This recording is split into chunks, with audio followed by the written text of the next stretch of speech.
சட்டமன்ற உறுப்பினர் திரு பரந்தாமன் அவர்களை அன்போடு பேசுகிறார். முதல் முறையாக ஒரு அதிமுகவினுடைய பிரதிநிதி பேசுனதை நான் கேட்டேன்.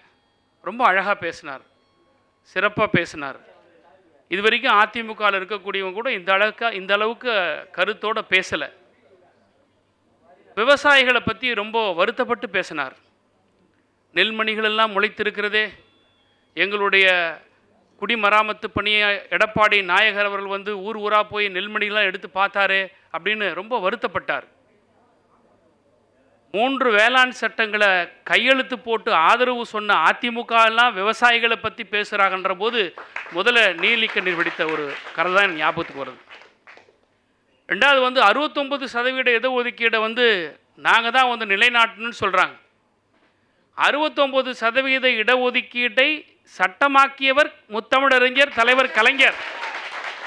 அந்த சட்டம் தவறு என்று உச்சநீதிமன்றம் வரை சென்று தீர்ப்பு வந்தபோது ஜெயலலிதா முதலமைச்சர். இவ்வளவுதான் விஷயம், வேற ஒன்றுமே கிடையாது. புரட்சி தலைவர் எம்ஜிஆர் அவர்கள் கொள்கையை பற்றி பேசுகிற போது அண்ணாயிசம் சொன்னார்கள் என்று நம்முடைய முன்னாள் சட்டப்பேரவை உறுப்பினர் பேசினாருங்க. 1972 எம்ஜிஆர் அவர்கள் கட்சியை தொடங்குகிற பொழுது அவரை பார்த்து பத்திரிகையாளர்கள் கேள்வி கேட்கிறார்கள். திமுக எதிர்ப்பு வைத்து நீங்கள் அரசியல் செய்கிறீர்களே, உங்களுடைய அரசியல் என்பது வெறும் திமுக எதிர்ப்பு தானா, உங்கள் கட்சிக்கு என்று கொள்கை எதுவுமே கிடையாதா என்று சொன்னபோது அப்போதுதான் எம்ஜிஆர் சொன்னார், அண்ணாயிசம் என்று சொல்லி இன்றைக்கு ஒருத்தர் பாயாசம் காசினார அதே போலதான் அன்றைக்கு அண்ணாயிசம் என்று சொல்லிட்டு தப்பித்தவர். நான் இந்த தலைப்புக்குள் வருகிறேன். 2026 திராவிட முன்னேற்ற கழகத்திற்கு ஆதரவு அலையா எதிர்ப்பு அலையா, இதுதான் தலைப்பு. இந்திய நாடு விடுதலை பெற்ற பிறகு காங்கிரஸ் பேரியக்கம் ஆட்சி காலத்திலிருந்து அப்புறப்படுத்தப்பட்ட பிறகு திராவிட முன்னேற்ற கழகம் 1949 தோன்றுவிக்கப்பட்ட பிறகு இன்று வரை தமிழ்நாட்டில் திராவிட முன்னேற்ற கழக அலைதான் வீசிக்கொண்டிருக்கிறதே தவிர அது எதிர்ப்பு அலைகளாக இருக்கலாம், ஆதரவு அலையாக இருக்கலாம், திமுக அலைதான்.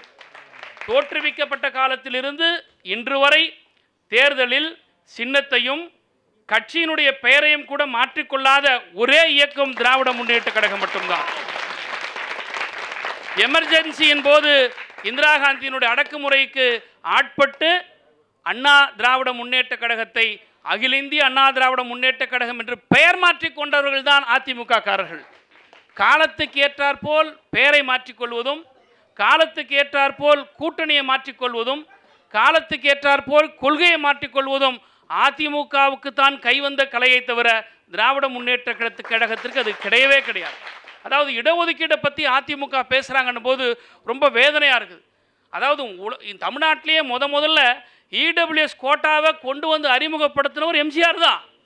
இன்றைக்கி பாரதிய ஜனதா கட்சி இடபிள்யூஎஸ் கோட்டாவுக்கு 10% கொண்டு வந்து இன்றைக்கி நடைமுறைப்படுத்தியிருக்குது. அதை அன்றைக்கு நடைமுறைப்படுத்துவதற்கு சட்டத்தை கொண்டு வந்து தமிழ்நாட்டில் எதிர்ப்பு காரணமாக பின்வாங்கினவர் தான் எம்ஜிஆர்.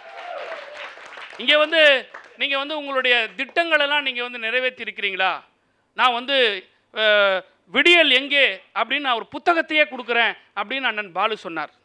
நீங்கள் புத்தகம் கொடுக்க வேணான்னு சொல்ல, அதுக்கு இதை விட கனகனமான புத்தகத்தை நாங்கள் தரேன்னு சொல்லி சாணவாஸ் சொல்லியிருக்கிறாரு.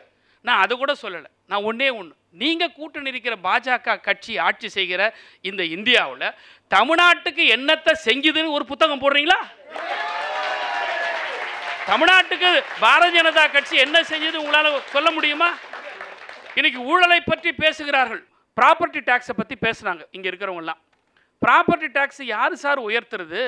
ஒன்றிய அரசாங்கம் சொல்லுது, நகராட்சி நிர்வாகத்தில் நீங்கள் ஆண்டுக்கு இத்தனை சதவிகிதம் நீங்கள் வந்து வரியை உயர்த்தினால்தான் மாநில அரசுக்கு தர வேண்டிய பங்கை நான் தருகிறேன் என்று இப்படிப்பட்ட ஒரு மோசமான கருத்தை முன்வைக்கக்கூடிய ஒன்றிய அரசை பார்த்து என்றைக்காவது நீங்கள் கூட்டணியில் இருக்கக்கூடிய உங்களுடைய பாட்டாளி மக்கள் கட்சியோ அல்லது இன்றைக்கு அதிமுக கூட்டணியில் இருக்கிற நீங்களோ என்றைக்காவது ஒன்றிய அரசை விரல் நீட்டி மாநிலத்துக்கு வரக்கூடிய வருவாயை நீங்கள் ஏன் தடை செய்கிறீர்கள், இதுக்கு எதுக்கு நீங்கள் ப்ரீ கண்டிஷன் போடுறீங்கன்னு என்னைக்காவது கேட்டிருக்கிறீங்களா? அதுவும் கிடையாது. இதை கேட்க மாட்டீங்க. ஆனால் வந்து திமுக பற்றி சொல்லணும். நீட்டு வச்சு நாங்கள் அரசியல் பண்ணுறதுக்கு எங்களுக்கு விருப்பம் இல்லைன்னு ரொம்ப அழகாக அண்ணன் சொன்னார். இல்லை, நீங்கள் அரசியல் பண்ணலை, தூங்கிட்டு இருந்தீங்க. சட்டமன்றத்தில் ஒரு தீர்மானத்தை போட்டு அனுப்புகிறோம், அன்னைக்கு எடப்பாடியார் முதலமைச்சர், திராவிட முன்னேற்ற கழகம் எதிர்கட்சியாக இருக்குது, எல்லாரும் சேர்ந்து தமிழ்நாட்டுடைய சட்டமன்றத்தில் நீட் விலக்கு வேண்டும் என்று அன்றைக்கு எடப்பாடியார் அனுப்புகிறார். நீங்கள் கூட்டணியில் இருக்கக்கூடிய பாரதிய ஜனதா கட்சியினுடைய ஒன்றிய அமைச்சகத்திற்கு. ஆனால் இந்தியாவினுடைய குடியரசுத் தலைவர் அவற்றை திருப்பி அனுப்பியது கூட தெரியாமல் தூங்கிக் கொண்டிருந்த ஆட்சி உங்களுடைய அதிமுக ஆட்சி. நாங்கள் ஆட்சிக்கு வந்த பிறகு மீண்டும் அந்த சட்டத்தை நாங்கள் நிறைவேற்றி உங்களுடைய ஆதரவோடு, எல்லாருடைய ஆதரவோடு நிறைவேற்றி மேலே அனுப்பியிருக்கிறோமே. நீங்கள் தானே கூட்டணியில் இருக்கிறீங்க, ஜனாதிபதி பெஞ்சுக்கடியில் போட்டு உட்காந்துருக்கிறாங்களே, நீங்கள் ஏன் பேச மாட்டேன்றீங்க? நாட்டினுடைய கல்விக்காக ஒன்றிய அரசாங்கம் நமக்கான பணத்தை தர வேண்டும், அந்த பணத்தை கொடுக்க முடியவில்லை. கல்வி சார்ந்த திட்டங்களை நடைமுறைப்படுத்துவதற்கு நிதி பற்றாக்குறை, நிதி சுமை இருக்கிறது. இவற்றையெல்லாம் பேசுவதற்கு நீங்கள் தயங்குகிறீர்கள். ஆனால் அரசியல் லாபத்திற்காக திராவிட முன்னேற்ற கழகத்தின் மீது குற்றம் சுமத்துகிறீர்கள். அதை பற்றி கவலை இல்லை. திராவிட முன்னேற்ற கழகத்தில் போடப்பட்ட அந்த 5 ஆண்டு திட்டங்களில் அல்லது தேர்தல் அறிக்கையில் சொல்லப்பட்டவையெல்லாம் இன்று வரை நடைமுறைப்படுத்தவில்லை என்று சொல்லுகிறீர்கள். உண்மைதான்.